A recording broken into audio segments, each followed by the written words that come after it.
hopes that his painting of Virginie would push him to the top.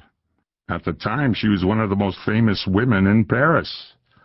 A favorite ornament of the scandal sheets, Virginie flaunted her sexuality through exotic makeup, hennaed hair, and revealing clothes.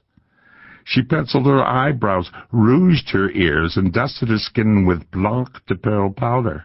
To whiten it further, people murmured she ingested arsenic.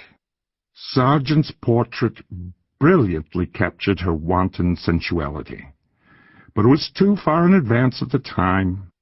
Instead of admiring the artist's achievement, the public was appalled by it. The portrait seemed to confirm French prejudices against Americans, proved that we were pushy, overeager, lacking any limits or refinement. Like Sargent, Virginie was widely known to be American. She had been born in New Orleans to two of Louisiana's finest Creole families. During the Civil War, her mother had fled Louisiana, taking Virginie, who was a child, and her baby sister. The family settled in Paris in a right-bank enclave of expatriate Southerners. Trading on their French ancestry and knowledge of French culture, they hoped to insinuate themselves into French society. Virginie's looks and charm were her tickets into the haut monde. She was trained from the cradle to make a brilliant marriage. She preferred to make a brilliant show, and she never lost her ardor for dangerous liaisons. The day I had tea with her, she was expecting a new lover, a married lawyer named Henri Boquin, whom she had recently met on a train. He was handsome and rich, she told me, and nearly 20 years her junior. I still think Sargent's portrait of Virginie was his best painting, and I told her so that day. You know, I'd love to have it for the Metropolitan, Mimi, I said, using her nickname. Make Sargent a generous offer, and maybe you can, she said brightly, as a maid wheeled in a cart holding a silver tea service and a plate of small fruit tarts. Virginie poured out tea into 2 gold-rimmed Limoges cups. Darling, I told her, Edward Robinson, the head of the Met, has been after it for years, ever since he worked at the Boston Museum of Fine Art. But so far, Sargent has refused to sell. He's hardly let it out of his house. When he does exhibit it, he never identifies you. He still calls it Portrait of Madame X, just as it was titled at the Salon, or simply Portrait. And he always requests that your name not be communicated to the newspapers. Isn't that amusing? Virginie wasn't amused at all. In fact, she was furious. Don't I have a name? She cried, rising out of her chair. She strode across the room to a wall of windows and pivoted to face me. If Sargent had any honor, he would call my picture Portrait of Virginie Gautreaus. After all, it is my picture as much as his. She stared fiercely at me. This was not a commissioned work, she continued, more composed. Sargent begged me to sit for him. He stalked me like a hunter does a deer, staring at me at parties and getting his friends to pester me. Please, Madame Gautreaus, let John pay his homage to your great beauty, and so on. That so-called artist, Ralph Curtis, came to see me, then bombarded me with letters. I saved one. She marched to an antique secretary, rummaged through a drawer, then pulled out a blue envelope.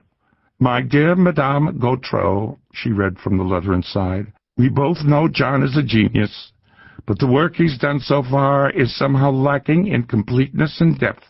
He needs a great subject to unleash the full power of his brilliance. He needs you. She folded the letter and returned it to the envelope. I was the one who sat for hours on end, giving up an entire summer. I was the one who provided the magnificent profile, the willowy body, the white marble skin that unleashed his brilliance. I was the inspiration for Sargent's masterpiece, the only one he's got. She tossed her head dismissively, provocatively, the way I'd seen her do so many years ago. Just compare my portrait with his stuffy pictures of horsey Englishwomen, or that midget Mrs. Kyle Meyer, or that washed-out blonde Mrs. George Swinton. I've seen their portraits and plenty of others over the years. I've kept my eye on Sargent's exhibits, and I want to ask you, where are the bold lines in those pictures? Where is the mystery, the tension, the allure? She dropped into a chair covered with cream damask and folded her arms across her chest. Of course, I know exactly why Sargent won't attach my name to the portrait.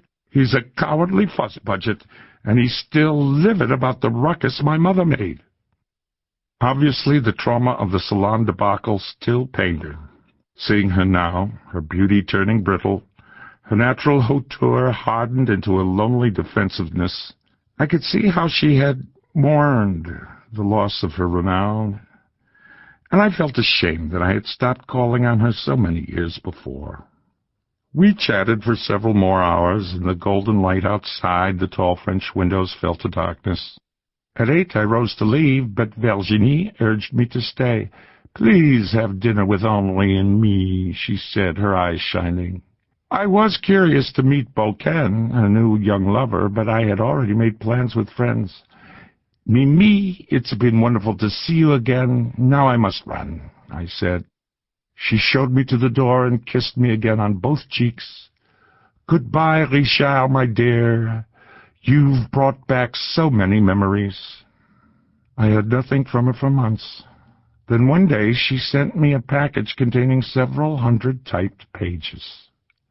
Inspired by my visit, she had dictated a memoir to one of her maids. She wanted history to remember who Madame X was. 2 weeks later, before I had done more than glance at the manuscript, I got a transatlantic cable from Beaucaire. Virginie had died in her sleep. He hoped that I still had her memoir, as it was the only copy, and he wondered if I would help him find a publisher for it. Thus, I make her story available here in my own translation from the original French. As you read it, you will be lifted back to a time before this terrible war, a time when painting was a powerful index of reality, and Virginie Gautreaus was, as Le Figaro once put it, a living work of art. I can still see her as she looked then, on the night I first met her. She was tall and slim, her green eyes glittering in that porcelain face, and her silvery laughter floating across the table as she reached for a champagne flute with a long, shapely arm. How could anyone forget? Richard Merriweather, Curator of American Painting, the Metropolitan Museum of Art, New York.